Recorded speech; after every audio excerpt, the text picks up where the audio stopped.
Hey guys, today we are going to discuss how to prepare for the fantasy hockey event in NHL 23. It's also more commonly referred to as the Evo event, but you've heard myself or other creators mention it a number of times, especially if you're new to Hockey Ultimate Team. It is one of the most important events in HUT's cycle. The reason why it is so important is it can produce 99 overall cards that do not cost anything to upgrade in-game. X Factors, while they are great, they come with a significant cost every time that you want to upgrade an X Factor. Fantasy hockey cards, they do not. So we're going to go over all the ins and outs of the event and how it's worked in the past, and how to best prepare yourself if you've been sitting on a lot of coins or cards in your collection. Again, guys, always make sure to subscribe to the channel for the most up-to-date news, tips, and info for NHL 23. Let's get into it. All right, now to do this, I'm going to go all the way back to NHL 22, and my God, this looks exactly the same. All right, so let's forget about that. We are going to go ahead and take a look at some of the Evo cards and why, again, they are so important in this game. We'll start with the Holy Grail, this 99 overall Matt Duchene, and why it was so extremely important early on in game.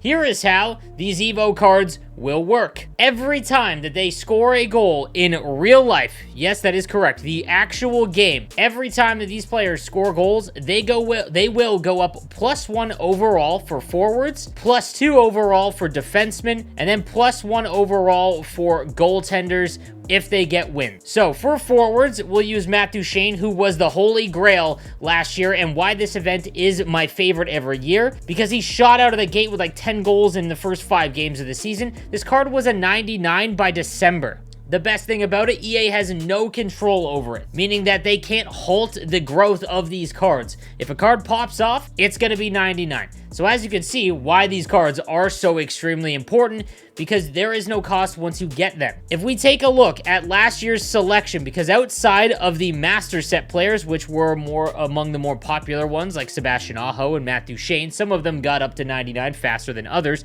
There was also a slew of just normal cards that weren't master set players that weren't nearly as popular of an option, but they all hit 99 as well. For example, Jared McCann was one of the best cards in the game for a long portion of it because he was so big, he had a great ability, and was able to hold on to the puck and have extremely high speed as well. These cards are extremely sought after, and this is what you should dump all of your resources in, especially early on in game. Now, if you guys just want numbers, 50% of all of the Evo cards released hit 99 last year. That's an extremely safe number when you consider it.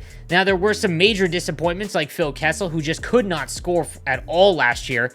He was a little bit of a disappointment, but even still, at 87, he still had 90 speed, right? So these cards are the best to go out and grab. And like I said, there are some risks. For example, Neil Pionk was a big one. Early on, the defenseman scored a goal during the event, but he really didn't score again afterwards. So I'm going to talk about my process and my thoughts before I know what the actual master sets will be, but I'm going to talk about position ones specifically. But Neil Pionk is a great example of, you know, you do risk it for the biscuit, essentially. Now, we're going to go back to a video that I did at the launch of this event last year. It was November 8th, so it was a little bit later on in the year. And as you can see, it was not collectibles, but it was actual cards required. So as you see here, it required a significant investment to get all the way up there. It required a certain amount of 86 overalls, 85s, 83s, all of that. It did not work under the normal event collectible format that we have for a lot of these events. Now, there is no guarantee that that is how this is going to work this year, but I will say this event operates far different than most in the sense that it can give you one of the most,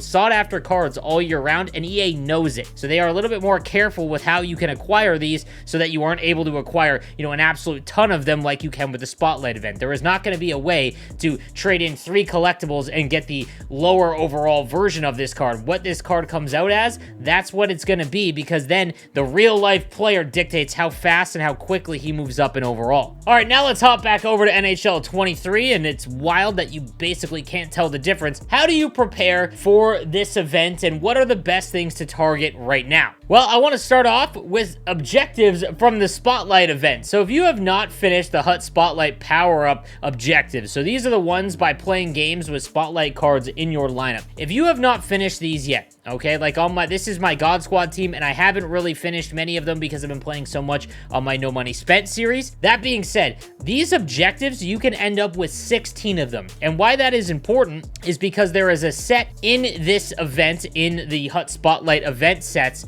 that you can trade in 2 of them.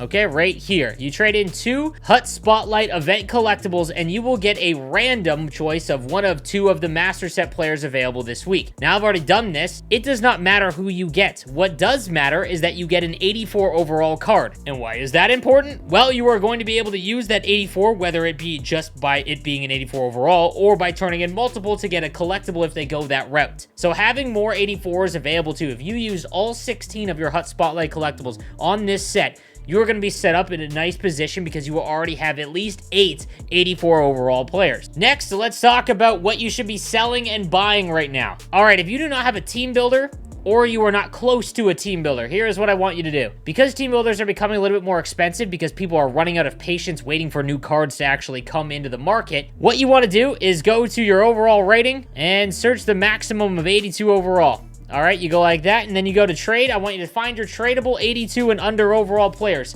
Sell all of them. Sell them all for whatever they are going for. Go ahead and go through each team and find out how much each one is going for. For example, the New York Rangers 82s and 81s are going for much more than some of the other teams, almost around 5,000 per. You want to sell all of these cards, which is what I'm going to spend a couple hours doing tonight. But nonetheless, that is what you want to start with. And why that is important is because even if 82s or 81s are usable and needed for the Evo Collection Master Set player, you can obtain these very easily via your Rivals rewards, which you should be taking untradeable to get double as much as possible, and your Squad Battles rewards. What you can then do with the coins is fight literally everyone for whatever cards that are actually needed for the event. If you are weak on coins, all right, this is where you have to be careful, all right?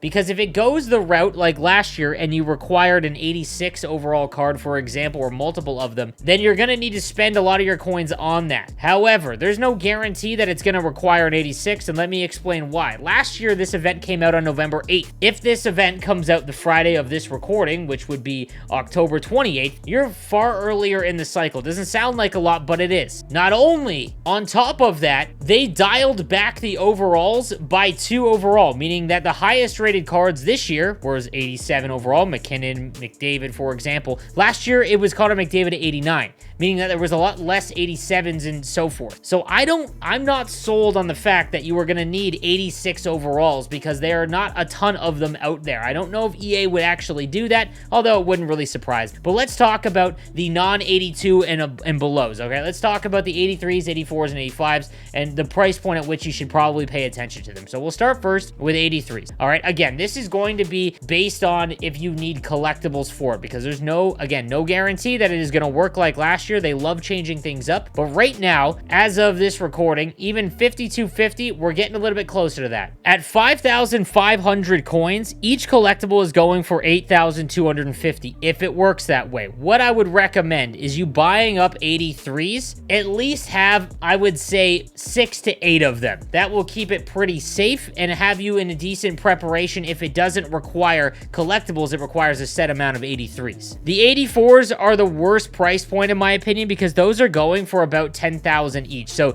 if an 83 is going for, let's say, 8,250, which is what they would be if each one was 5,500, 10,000 on an 84 is kind of expensive because it's 1 for 1. 2 84s will equal 2 collectibles. All right, so while there is more up, they are a little bit more expensive. And then finally, 85s. 85s, I would not, actually, that's a pretty good buy. Wow, someone just left at 85 up for 9,000. Sure, we're gonna snipe that. There we go. Love doing that mid-recording. All right, so 85s are a little bit interesting. I would buy a few of them. I would not go all out on 85 overalls, and again, the reason being is because there's no guarantee that they're gonna require 85 overall players. More than likely they will. I would be shocked if they require 86s, but 85s, I would have a couple, and what I would do is start at around 12,000. This really hasn't caught on just yet. If it does require 85s, they are going to shoot up in price. So look around 12,000, and these are pretty decent buys. And even if they can't, if they aren't used in the set, they will be used in the future, so it's not like you're tanking them, and they will at some point shoot up